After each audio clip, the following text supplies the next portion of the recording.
So, nagbalik alindog nga ang person. Ayun, napasarap sa pag-exercise. Ayun, sumakit yung aking mga muscles.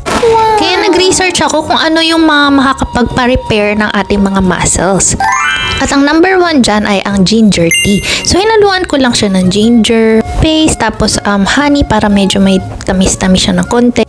Citron tea at saka itong mint na freshly pitas at imekos-mekos lang natin. At guys, sobrang sarap at refreshing.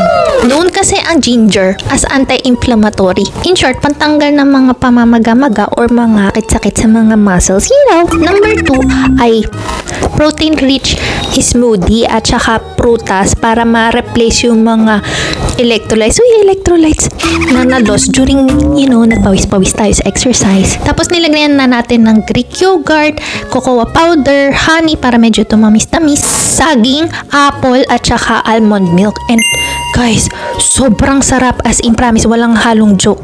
Super recommended. And number 3 is protein-rich na lunch. And nagluto pa ako ng munggo. So, high in protein din yan. And healthy siya kasi galing sa gulay na protein. And yun, super perfect na lunch. Wow. Nilagyan din natin ng itlog kasi high in protein din yan. Naramdaman ko talaga na nag-recover siya, na-repair yung aking mga muscles. Kasi nawala yung muscle pain siya yung fatigue. Super recommended.